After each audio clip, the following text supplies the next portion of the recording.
നമ്മുടെ നാട്ടിൽ വാഹനാപകടങ്ങളിൽപ്പെട്ട് മരണത്തോട് മല്ലിട്ട് കയ്യും കാലുമിട്ട് അടിക്കുന്നവരുടെ കഴുത്തിലും കാതിലും കിടക്കുന്ന ആഭരണങ്ങൾ ഊരിയെടുക്കാൻ ശ്രമിക്കുന്നത് പോലെയാണ് രാഹുൽ മാങ്കൂട്ടം എന്ന കോൺഗ്രസ് പ്രവർത്തകനെ കിട്ടിയ അവസരത്തിൽ നാലുപാടിൽ നിന്നുകൊണ്ട് ചവിട്ടുന്നത്. രാഹുൽ മാങ്കൂട്ടം എന്ന പയ്യൻ തെറ്റ് ചെയ്തില്ല എന്നൊന്നും എനിക്ക് അഭിപ്രായമില്ല. എങ്കിലും ഈ അവസരത്തിൽ അവനെ ഇങ്ങനെ കാട്ടുപന്നികൾക്ക് എറിഞ്ഞു കൊടുക്കുന്നത് ശരിയായോ?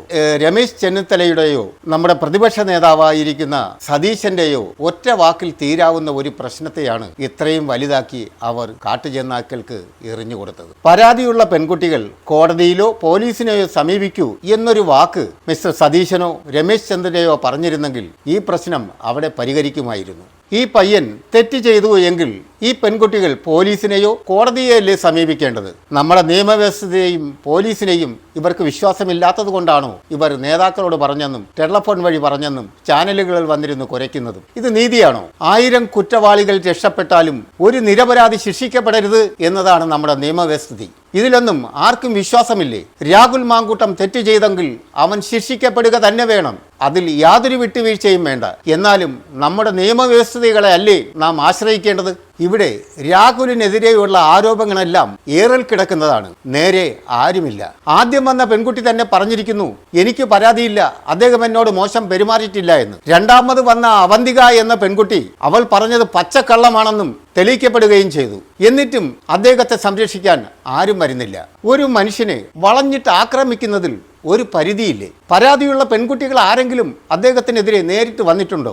ആരും വന്നിട്ടില്ല. പിന്നെ എന്തിനാണ് അദ്ദേഹത്തെ ഇത്ര വളഞ്ഞിട്ട് ഉപദ്രവിക്കുന്നത്? ഇത് വെറും രാഷ്ട്രീയ കളികൾ മാത്രമാണ്. അവനിലുള്ള രാഷ്ട്രീയം നമുക്ക് ഒഴിവാക്കാം. അവൻ കോൺഗ്രസ്സുകാരനോ BJPയോ CPMകാരനോ മുസ്ലിം ലീഗുകാരനോ ആരോ ആയിക്കോട്ടെ, അയാളെ ഒരു മനുഷ്യനായി മാത്രമെങ്കിലും നമുക്ക് കണക്ക് കൂട്ടിക്കൂടെ? ഒരു മനുഷ്യനെതിരെ ഒരു പെൺകുട്ടിയെങ്കിലും പോലീസിനെയോ കോടതിയെയോ സമീപിക്കേണ്ടതല്ലേ? ആരുമില്ല. അവസരങ്ങൾ കിട്ടുമ്പോൾ എല്ലാവരും ചാടിയെഴുത്തിച്ചു, എന്നെ പീഡിപ്പിച്ചു, എന്നെ ചാടിച്ചു. വരൂ, പീഡിപ്പിച്ചവർ വരൂ, രേഖാസഹിതം വരൂ, വന്ന് കോടതിയെ സമീപിക്കൂ. രാഹുലല്ല, ഇനി എത്ര ഉന്നതനാണെങ്കിലും അവൻ ശിക്ഷിക്കപ്പെടുക തന്നെ വേണം. അവൻ സമൂഹത്തിൽ ഇനി രാഷ്ട്രീയം കളിക്കാൻ പാടില്ല. പക്ഷേ നിരപരാധി അയാളെ ശിക്ഷിക്കുന്നത് ശരിയല്ല. രാഹുൽ നിരപരാധി എന്ന് ഞാൻ പറയുന്നില്ല, ഒരിക്കലും പറയുകയുമില്ല. ചെറുപ്പക്കാരല്ലേ, അയാൾ ഏതെങ്കിലും ഘട്ടത്തിലൊക്കെ ഏതെങ്കിലും പെൺകുട്ടികളോടൊക്കെ മോശം പെരുമാറിയിട്ടുണ്ടാവാം. ഇല്ല എന്നൊന്നും എനിക്ക് അഭിപ്രായമില്ല.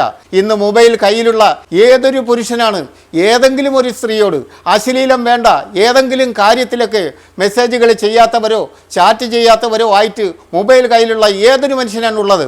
അതിൽ നിന്നെല്ലാം വാക്കുകളും അക്ഷരങ്ങളും അടർത്തിയെടുത്ത് ഇതിനെയൊക്കെ ആ മനുഷ്യന് ഉന്നതികളിലേക്ക് എത്തുമ്പോൾ അയാളുടെ തകർച്ചയ്ക്കായി ഉപയോഗിക്കുക എന്ന് പറയുന്നത് ഒരു വൻ ചതിയാണ്. ഇതിന്റെ പിന്നിൽ പ്രവർത്തിക്കുന്ന ആരായാലും തന്നെ ഇത് വരും കാലങ്ങളിൽ അവർക്കതൊരു വിനയായി മാറുക തന്നെ ചെയ്യും എന്നുള്ളതിൽ ഒരു സംശയവുമില്ല.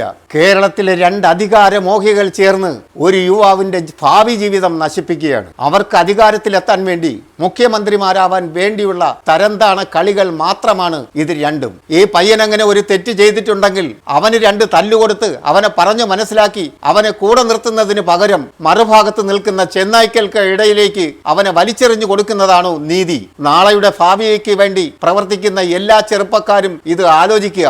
നിങ്ങളുടെ ഗതിയും മറിച്ചായിരിക്കില്ല. അധികാരമോഹികളുടെ കൂടെ ആര് നിന്നാലും അവരെ അവർ ചെന്നായ്ക്കൾക്ക് വലിച്ചെറിഞ്ഞു കൊടുക്കും എന്നുള്ളതിന്റെ ഏറ്റവും വലിയ ഉദാഹരണമാണ് ഇന്ന് നാം കണ്ടുകൊണ്ടിരിക്കുന്നത്. അവർക്ക് സംരക്ഷിക്കാൻ കഴിയില്ലേ? ഈ പയ്യന് 100% സംരക്ഷിക്കാൻ കഴിയും. പരാതിയുള്ളവർ കോടതിയെ സമീപിച്ച് കോടതിയുടെ വരട്ടെ, ആ സമയത്തല്ലേ അവനെ ശിക്ഷിക്കേണ്ടത്. ആരെങ്കിലും ഏറിൽ കിടക്കുന്നു, എവിടെയാണ് കിടക്കുന്നത് പരാതി? ആകാശത്ത് കിടക്കുന്ന പരാതിയെ പിടിച്ചെടുത്ത് ആവാഹിച്ചെടുത്താണോ ഒരു മനുഷ്യനെ ശിക്ഷിക്കേണ്ടത്? വന്ന 2 പെൺകുട്ടികളും അവർ മാറ്റി പറയുന്നു. ഇനി വരാനുള്ളത് ആകെ ശബ്ദരേഖ എന്ന ആകാശത്തും ശൂന്യതയിലുമൊക്കെ കിടക്കുന്ന ഒരു അന്തരീക്ഷത്തിൽ കിടക്കുന്ന ഒരു പരാതിയാണ്. അവളും പരാതിയൊന്നും പറയുന്നില്ല. അവർ തമ്മിൽ ചാറ്റ് ചെയ്യുക മാത്രമാണ് ചെയ്യുന്നത്. അവൾക്ക് പരാതി ഉണ്ടെങ്കിൽ പോലീസ് സ്റ്റേഷനിലോ കോടതിയിലോ ചെന്ന് പരാതി കൊടുക്കുക, എന്നെ ഗർഭിണിയാക്കിയെന്നും അയാൾ എന്നെ വഞ്ചിച്ചു എന്നും. അതിന് തയ്യാറാവുന്നുമില്ല. പിന്നെ ആർക്കാണ് ഇവിടെ പരാതി ഉള്ളത്? 2 നേതാക്കൾക്കാണ്. അവർക്ക് കിട്ടിയ ഒരു അവസരമാണിത്. അവർ മുഖ്യമന്ത്രിമാരാകാനുള്ള അവസരമായി ഇതിനെ കണക്കൂട്ടുന്നു. നിങ്ങൾക്ക് ഈ അവസരം വളരെ ഗുരുതരമായ പ്രശ്നങ്ങളായിരിക്കും സൃഷ്ടിക്കുന്നത്. കേരളത്തിലെ 140 മണ്ഡലങ്ങളിലും ഇത് ചർച്ച ചെയ്യപ്പെടും. നിങ്ങൾ ഇന്ന് സംരക്ഷിക്കാത്തത് നിങ്ങൾക്ക് വലിയ അപകടമായി തന്നെ ഇത് മാറിയിരിക്കും. ഒരു സംശയവും വിഷയമല്ലേ ഇതിന്? നിങ്ങളാണ് ഈ പയ്യനെ പീഡകനാക്കിയത്. നിങ്ങളാണ് ഈ പയ്യനെതിരെ ആദ്യമായി കുറ്റം ആരോപിക്കുന്നത്. പ്രതിപക്ഷത്തിരിക്കുന്ന നിങ്ങളാണ് ചെയ്യുന്നത്. പ്രതിപക്ഷത്തിരുന്നു കൊണ്ട് ശക്തമായി അതിനെ പ്രതിരോധിക്കേണ്ട നിങ്ങൾ അവനെ ചെന്നായ്ക്കൽക്ക് എറിഞ്ഞു കൊടുക്കുകയാണ് ചെയ്തത്. അധികാരമോഹികളായ ഇത്തരം രാഷ്ട്രീയക്കാരെ ജനങ്ങൾ തിരിച്ചറിയുക തന്നെ ചെയ്യും. ഈ പയ്യൻ അവന്റെ ചെറുപ്പകാലം മുതൽ എത്രയോ വർഷങ്ങളായിട്ട് ചാനലുകളിൽ വന്നു കിടന്ന് കുരച്ചും എതിർത്തും കോൺഗ്രസിന് വേണ്ടി തെറിവിളി കേട്ടും ഒക്കെയാണ് ആ പയ്യന് ഇത്രയും വരെ